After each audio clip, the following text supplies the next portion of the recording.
Morning.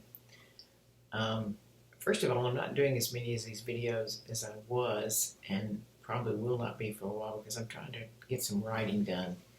And I like to do videos because I'm a communicator, it gets things out fast.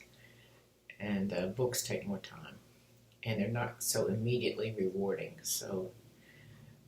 But that's what I need to do. But I was reading this morning in Genesis 19, and this is encouragement for us in these days. Starting at verse 4. This is the story of Sodom and Lot's visitors. But this is so poignant for our time. Now, before they lay down, the men of the city, the men of Sodom, both old and young, all the people from every quarter surrounded the house. Now, the house is the house of Lot with his two angelic visitors. Remember. All the men of Sodom, both old and young, all the people from every quarter surrounded the house. I think of St. Louis and the couple that had the picture of them holding their weapons because their house was surrounded. And I read that this mob was trying to get to someone famous. I think it was the mayor's house or something in the same gated community. And they had heard the night before that they were coming, and so they put away their valuables. They prepared for their weapons to defend themselves. And anyway, the surrounding of the house, the angry mob. Okay, so you've got the same thing here in Sodom. They called to Lot and said to him, verse 5 of Genesis 19, "Where are the men who came to you tonight? Bring them out to us that we may know them carnally." All the people of the city, think about it. So Lot went out to them through the doorway and shut the door behind him and said, "Please, don't do so wickedly, my brethren." He's calling them his brethren. "I have two daughters who have not known a man. Please let me bring them out to you, and you may do to them as you wish." That's a whole other subject. Only do nothing to these men, since this is the reason they've come under the shadow of my roof. And they said, "Stand back."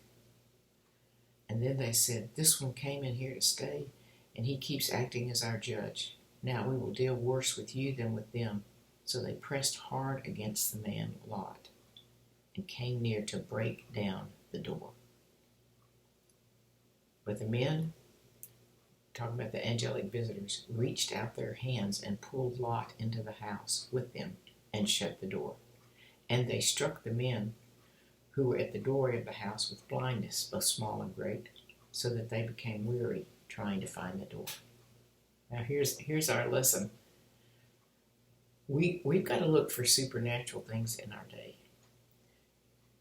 Paul in Acts 19 in Ephesus, there was a city riot about him and about what he was saying, just about his words, right? This is the time we're in. Just what we say causes riots, causes people to go off into violence. So what happened in those times? Here's our example. So the angel of the Lord shows up, strikes the attackers with blindness. So they couldn't find the door. They were weary finding the door. They get supernatural help. We haven't come to this point yet, but we're almost there. The depravity in our time, the lack of truth, it's just going to get worse. But we, at the same time, have supernatural help. We got to get in a place. Now's the time to be in the best place we've ever been in God. Because I want to have angels around me. I want to be so much in His presence in my worshiping lifestyle that angels are right there to help me, to strike the guy at the outside of my house, the mob at the outside of my house with blindness, so that I am protected. Now's the time. Now's the time when we need to be more connected to God than we've ever been or ever dreamed of being in our lives. We're going to see Him work. That's all I wanted to say. That just blessed me this morning when I read it. Bless you all. Love you.